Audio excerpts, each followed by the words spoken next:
Jenna Pruitt, and I'm a kindergarten student and a second grade student who attend Lake Minatare Elementary. Tonight, in preparation for our meeting, several of us worked collaboratively to produce the document packet that has been provided to you.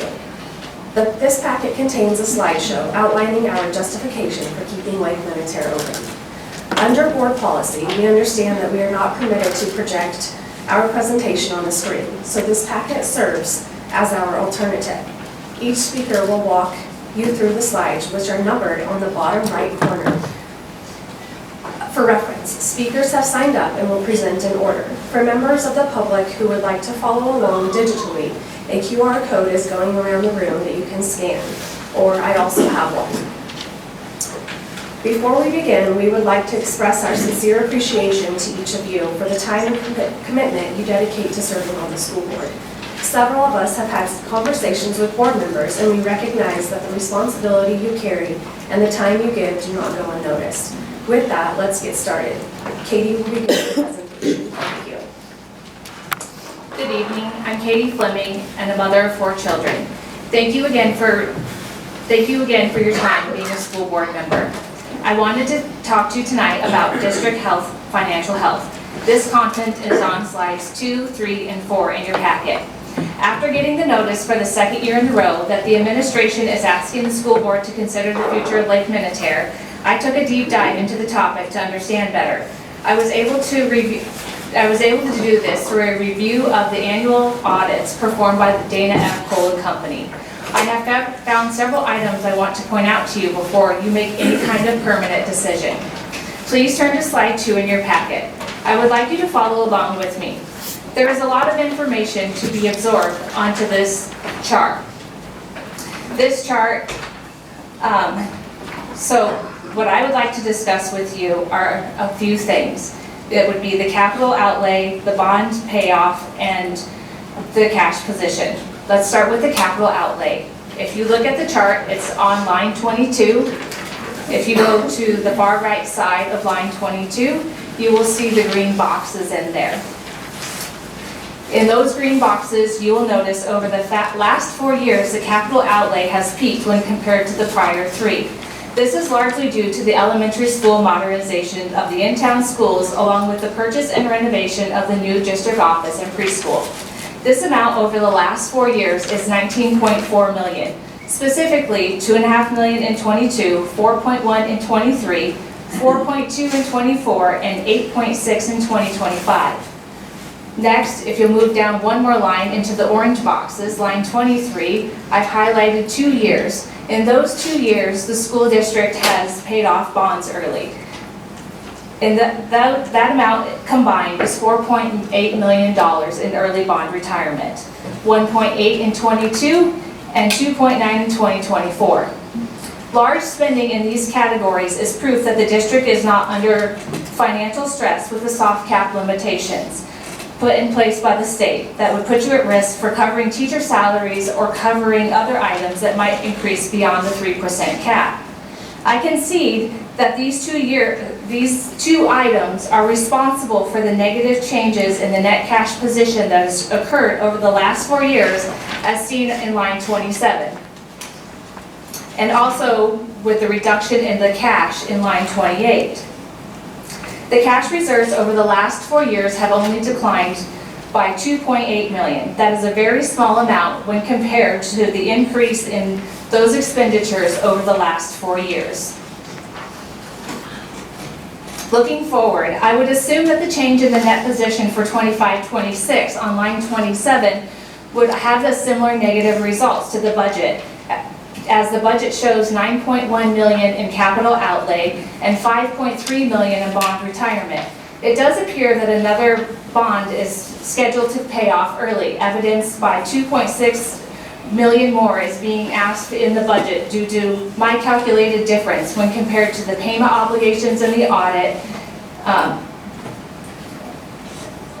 And then I'm also assuming that the $950,000 shortage for 26-27 would be due to the increased capital outlay. But I don't know for sure, as the detailed budget is not available. Remember, early bond retirement and capital outlay, besides the normal maintenance, are optional. The elementary modernization and addition of the preschool are certainly a good use of funds. So the reduction, and so is the reduction with the early bond retirements. Therefore, I'm not suggesting that capital outlay and early bond retirement can't happen. It can, and it certainly should, but prioritizing these items and closing a school and reducing teaching staff is what should not happen. That is a poor financial decision that has repercussions to the #1 objective of the school's education system, to provide excellent educational success. Further, after learning it here tonight, so now I'm winging it a little bit, but I've learned that the ESSER funds was probably a lot of what paid for that capital outlay, and I would expect that the reduction if the capital outlay is not going to carry on at the current rate, I would expect that those funds would also be available to keep this for other items within the agenda. So again, I want you to be fiscally strong while keeping the students' education in mind. Consider slowing capital outlay and early bond retirements. Slow it down. Let's keep Lake Minatare open. I know the comment has been made that it should be considered to be closed because other country schools have closed in the district. Why not be different, especially one that has excellent ratings?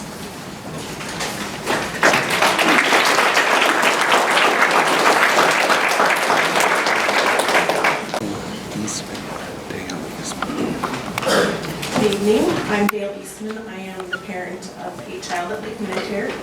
I will be referring to page 5 of your handout.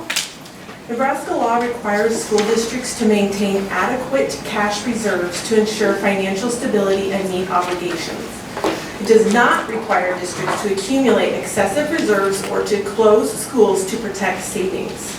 Scottsbluff Public Schools currently holds very strong cash reserves. Using a portion of those reserves to keep Lake Minatare Elementary open would still be fully compliant with Nebraska statute and sound fiscal practice. Closing Lake Minatare is therefore not a legal necessity. It is a policy choice and one that would actually reduce state aid by eliminating the elementary site allowance, as we've talked about before. Nebraska statutes and audit standards require districts to remain solvent, pay bills on time, maintain reasonable reserves. They do not mandate school closures. Scottsbluff Public Schools has tens of millions of dollars in reserves per district financial reports and public budget discussions, has generated consistent surpluses over multiple years, is not at risk of insolvency or emergency borrowing. Lake Minatare Elementary qualifies for elementary site allowance funding. Closing the school removes that funding permanently. Any claimed savings must first offset lost state aid, transportation costs, transition, and staffing impacts. Our request is that you fulfill your fiduciary duty to fully understand how the budget works and where the money is going. As fiduciaries, it is important to trust but verify information being presented. Thank you.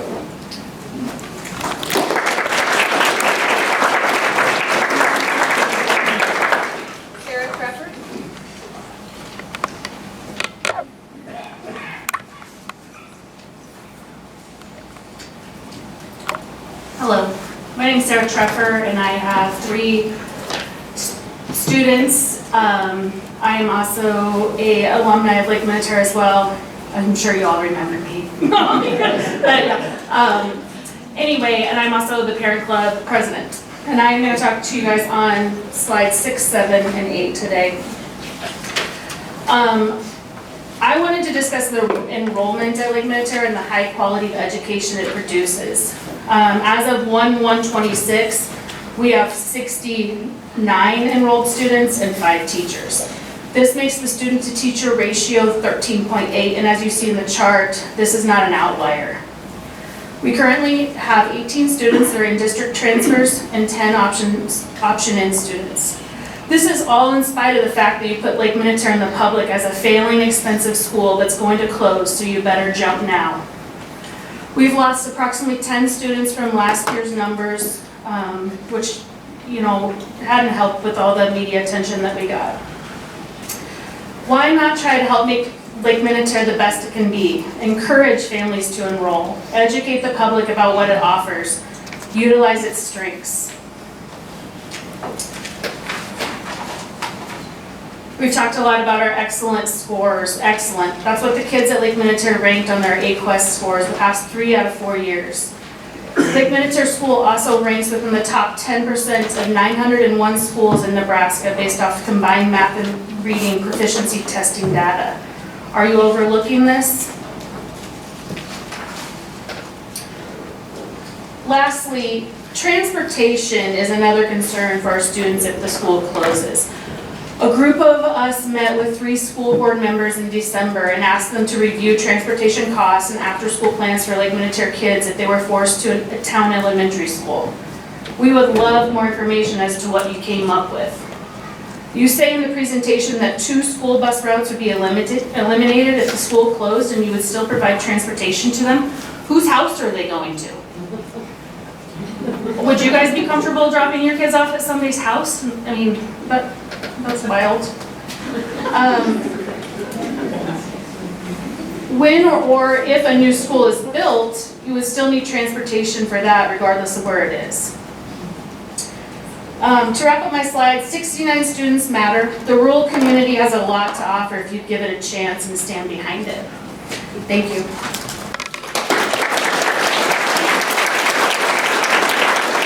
Hello, my name is Sarah Wilkins. I currently have one kid at Lake Minatare and 2 on the way in. I'm going to be presenting over slides 9 and 10 today. First, I just wanted to thank you guys for your service and your significant time and responsibility that you take on this board. I know it doesn't go unnoticed, and it is a thankless job at times, so I appreciate you guys all being here and being willing to dive into this and really look at the numbers. With that said, I'm here tonight to ask you to vote no on closing Lake Minatare Elementary School. This decision has been presented as a cost savings measure, but after digging into the financials of this decision, it's not as black and white as they are presenting. Closing Lake Minatare Elementary School would result in a loss of more than $400,000 in that TSO funding that you guys talked about. This is not speculative. This funding exists specifically to support the small, rural, and geographically isolated schools. As Mary Ann mentioned, that side allowances has been enough to make up the cost per pupil that is more expensive in the past. I'm not sure why all of a sudden it's not part of that, but as far as that goes, I did reach out to Michelle Cartwright. She is the state director of school finance, and I asked her, what ways can this $400,000 be made up? Is there any additional funding that it can come from? And if you look on slide 10, her email response to me shows that the only way for the district to make up the loss would be to increase the tax asking.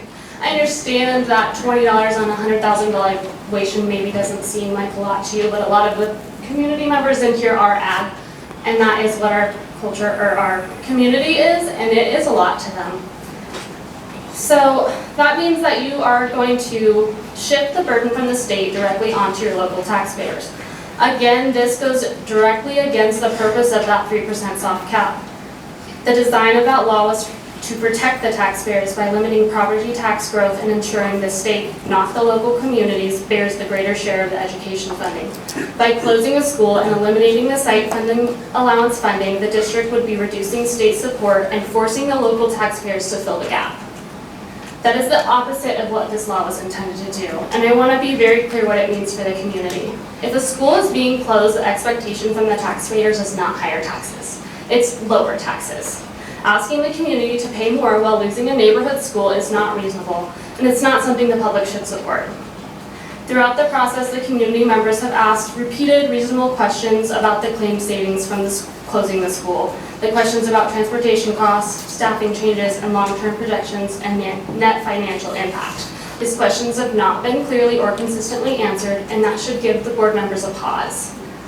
This leads me to my final point. If this board is willing to vote on something as significant and irreversible as closing a school without being able to clearly explain and personally justify the numbers, then the community needs to ask, what will you be willing to vote on next? It is concerning to consider a decision of this magnitude without clear and defensible numbers. School closures reshape communities, they affect families, property values, the enrollment stability, and the trust in district leadership. This is not a decision that you should move forward under any uncertainty.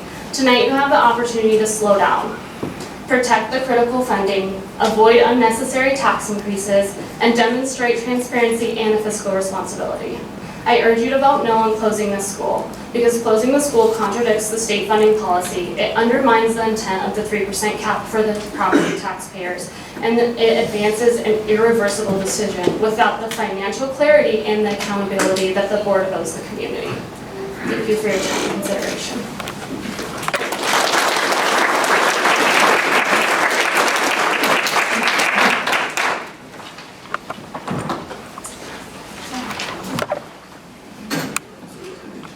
Good evening. I'm sure you guys remember me also. I'm Nikki Hoffman, and I'm the parent of 2 children at LMS currently.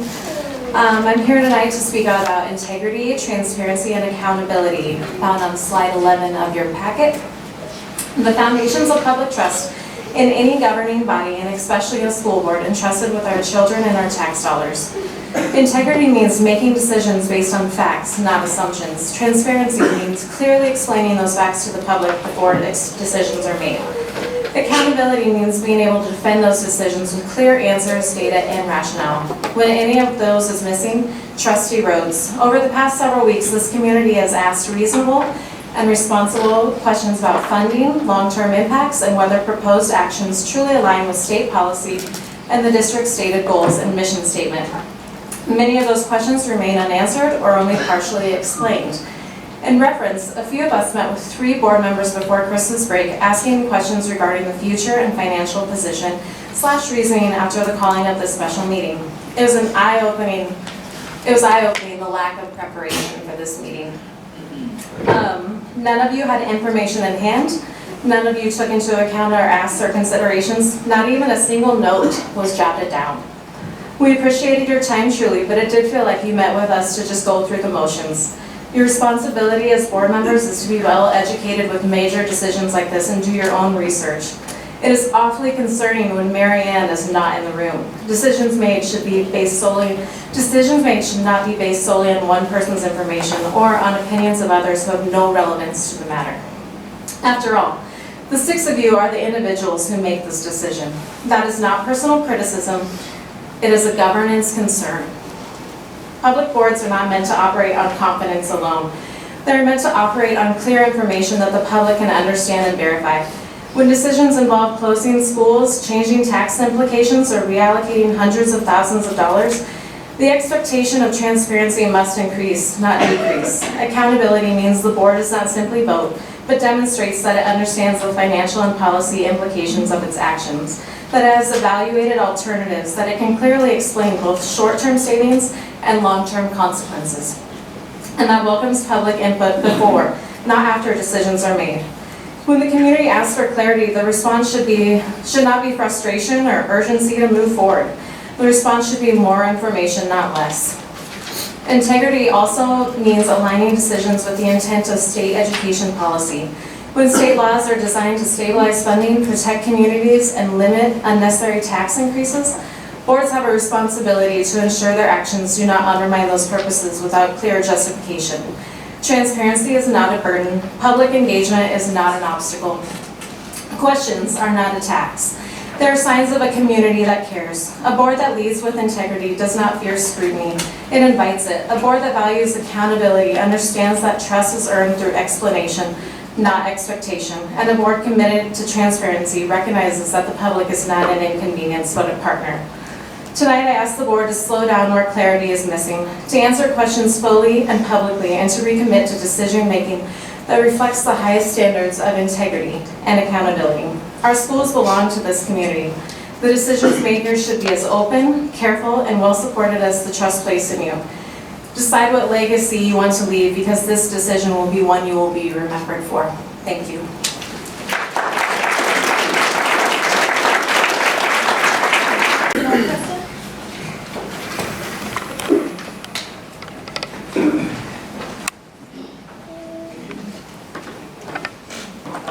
Just a quick comment to Dr. Kimling. Lake Minatare School is the only elementary school with a 12-year trend increasing in enrollment per year numbers. Good evening, my name is Reginald Preston. Tonight I'm here because the community's been told that rising costs and budget pressure are forcing district operational consolidation decisions. Before any drastic action is taken, we need to hear justification from you as you demonstrate your understanding of this education quality versus financial priority decision. more than justification specifically, please let us hear your prioritization. What matters to this board?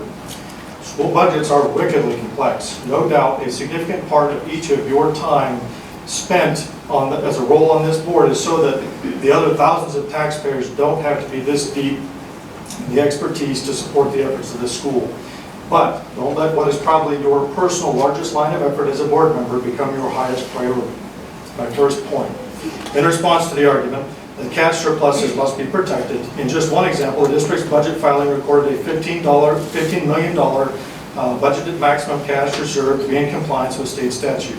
The AFR that year, at the end of the year, showed that the district held $18 million in general funds alone before adding cash held in other funds, which gives a grand total of over $30 million in cash in this district. For comparison, the financially stable, similarly sized North Platte schools held $11 million altogether at about the same point in time. The public welcomes a fuller explanation of your cash reserve purpose if you are holding a balance that exceeds the necessary level to weather variations between receipts and expenditures, above which there is no required minimum. Please justify any amount over your own declared necessary reserve of about $7 million and over the statutory budget reserve limit of about $15 million.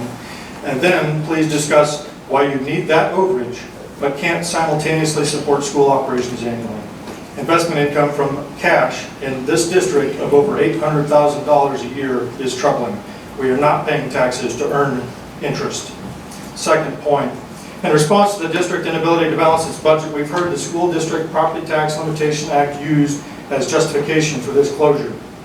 But that law was designed to give districts predictable inflation-aligned revenue growth, allowing up to 3% growth from all sources. Mirroring long-term inflation trends, which should be sufficient in typical years, and in truly extraordinary circumstances, this board has the authority to increase revenue up to 8%, matching the highest we've seen since 2020. The School District Property Tax Limitation Act gives this board ample flexibility to ensure revenues do not fall below expenditures. If it does not, your fiscal universe is expanding too quickly. Please slow down. My third point.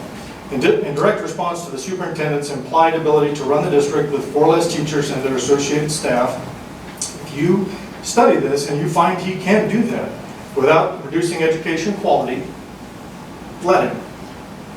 That decision is unrelated to the LMS closure. When you walked into the room tonight, if you had made up your mind that the reduction of teaching staff is really the only viable path ahead to reduce expenditures below revenue, then so be it. Although, pro tip, you're really going to want to look at that 9 FTE and make sure that you track it to completion, because they might not be quite where you think they are. And of anybody, U6 must know better than anybody in the community that transportation savings estimate is a can of worms. You need to review busing policy. You need to understand the financial implications of a revised contract with first student, route timing, impact to longest learners on extended bus trips, etc. That cannot be a sub-decision about closing LMS, especially if you prize the phrase, every child, every day. So, what are you getting by closing LMS? Per Mary Ann's slide, that answer is $63,196. Assuming you don't end up paying more for your busing when the contract is finally processed. The question before us is not whether SBPS can afford to keep this school and the other 4 schools open. The question is, why won't you? Nothing in budgeting law or financial need prevents the district from maintaining all buildings, positions, and education quality if that is the board's priority. What budget elements are you preserving by closing LMS? Capital expenditure? What are we going to buy next? Accelerating bond payoff? Are you posturing for another bond that the public is unaware of? A generous cash reserve? Before closing a school, before uprooting families and disrupting students and closing the heart of a community, the board owes the public a clear explanation of what you are prioritizing above Lake Minatare. Strong districts invest in their schools. Desperate districts close them. By every measure, if this district is desperate, it is only by choice. Thank you.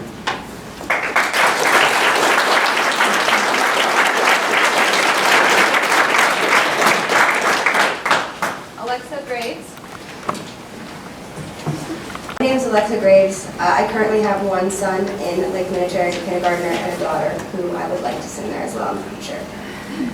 Thank you for the opportunity to speak. I want to be clear at the outset that this is not an argument against fiscal responsibility. It's an argument for choosing the right tools to achieve it. Closing Lake Minatare Elementary is being presented as the only viable path to savings, with an estimated annual savings of $750,000. But when we look closely, that figure depends on assumptions that ignore both lost revenues and avoidable costs, and it overlooks alternatives that other districts have already used successfully. One such example is the Norwalk Public Schools District, which will be sourced in the last slide of your presentation. Norwalk is a district only 1.5 times larger than Scottsbluff Public Schools. Yet instead of closing neighborhood schools, its board chose to restructure and consolidate administrative functions at the central office level. That decision produced over $2 million in annual savings without increasing class sizes, disrupting families, or eliminating a high-performing school. The lesson here is not that Scottsbluff should copy Norwalk exactly, but that structural savings exist that do not require school closure, and they deserve serious consideration before a permanent decision is made. I also want to address capital spending and bond strategy, because this is where policy choices matter most. Capital outlay is not a fixed cost. It's a board-directed priority. When a district chooses to maintain high capital spending during a tight budget year, that choice must be balanced elsewhere. Slowing the pace of capital projects, phasing non-urgent improvements, or deferring discretionary upgrades are all standard fiscal tools used by school districts across the country to weather short-term budget pressure. Similarly, early bond retirement is often framed as a guaranteed savings, but it's also a use of available cash. Paying bonds down early reduces future interest costs, but it does so by drawing from reserves today. That is not inherently wrong, but it must be acknowledged honestly. If the board chooses to prioritize early bond retirement and maintain high capital outlay, then it must also be comfortable with the resulting reduction in cash reserves. What should not happen is using a school closure to preserve reserves while other discretionary spending continues unchanged. Budget balance is not achieved by a single decision. It's achieved by aligning spending priorities with community values. Lake Minatare Elementary is a high-performing rural school with small class sizes and strong outcomes. Closing it does not eliminate central office costs, does not reduce long-term capital obligations, and may actually increase transportation and operational expenses elsewhere in the district. The choice before you is not simply whether to close a school, it's whether to exhaust less disruptive, reversible options first. Administrative restructuring, thoughtful capital pacing, and transparent reserve management before making a decision that permanently alters a community and a successful educational environment. Fiscal responsibility and educational stewardship are not in conflict, but closing a school should be the last option, not the first. I respectfully urge the board to pause, slow down, fully evaluate these alternatives and the facts that we have presented today, and choose a path that balances the budget without sacrificing a proven effective school. School closures often don't save as much as projected, but they do typically cause measurable educational harm, and in this case, will punish efficiency instead of rewarding it. This school is not a financial liability, it's a cost-controlled asset. Closing one of the district's least expensive schools in a rural area increases per pupil costs, transportation expenses, and long-term enrollment risk. That is not fiscal responsibility. On a more personal note, this school has been the hub of my community since I was a child. It provided me with the foundation to build my education. I myself attended LMS for my full elementary education, and I made the decision to send my own child despite the constant proposed closures, because I know its value. And I'm here to make sure that that value is seen and heard by yourselves in this community. Thank you for your time.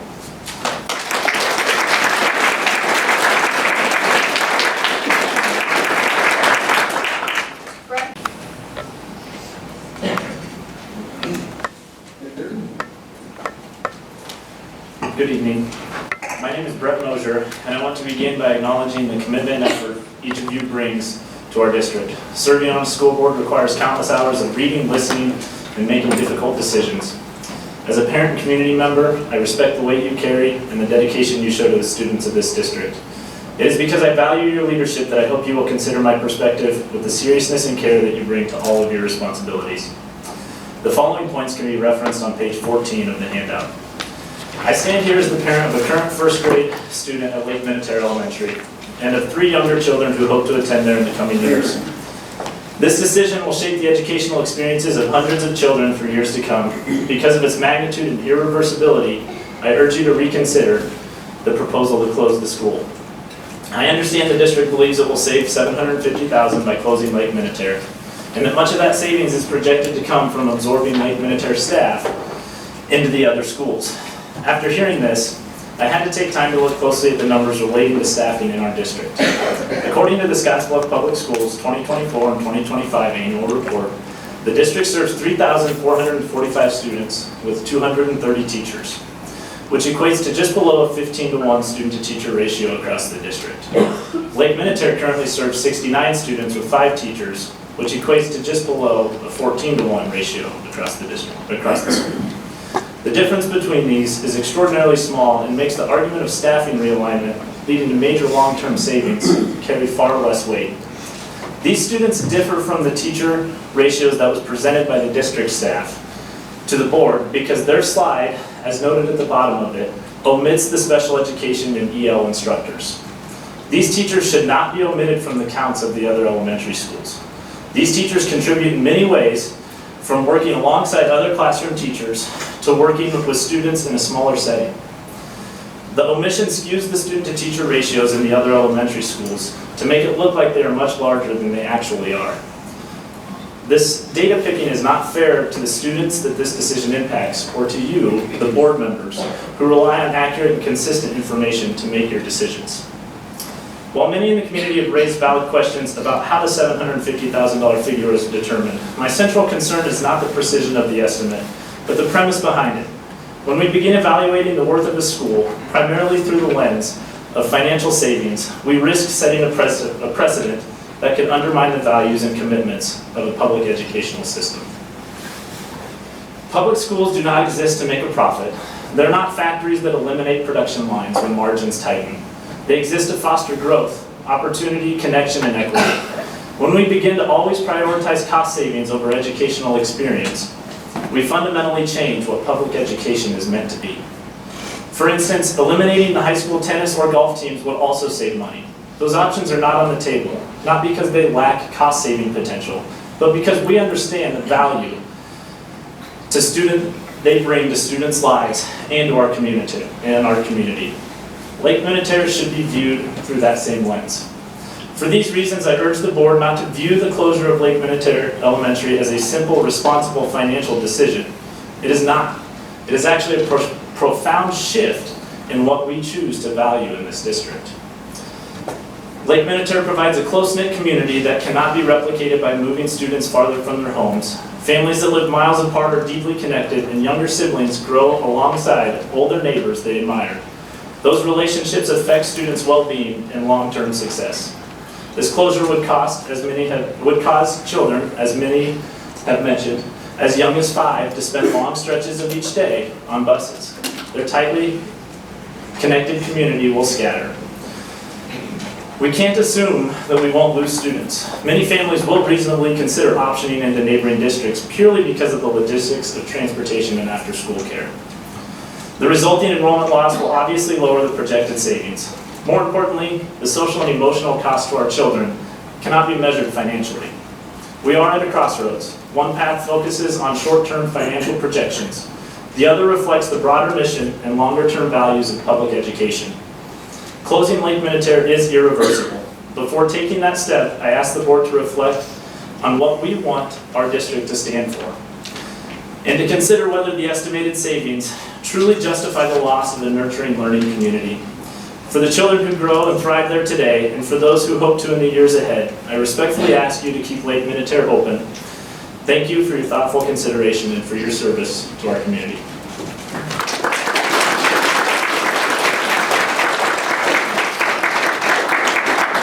Matt Fleming.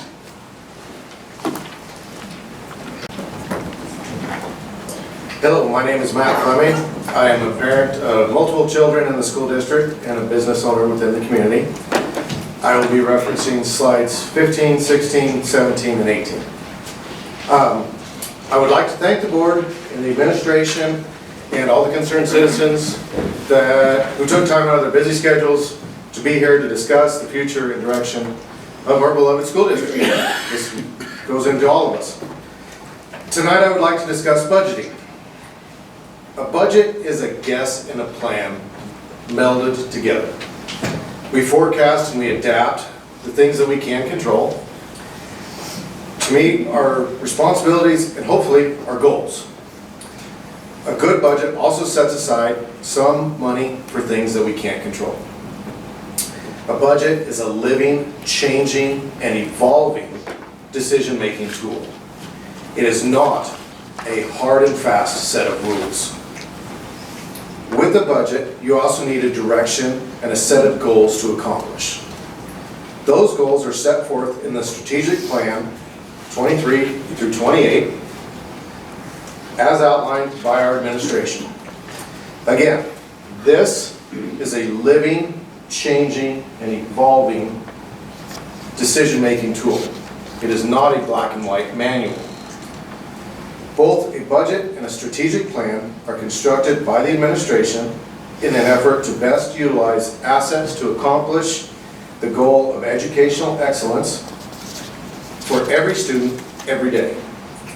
As such, both are also constrained by the actual financial positions of the district.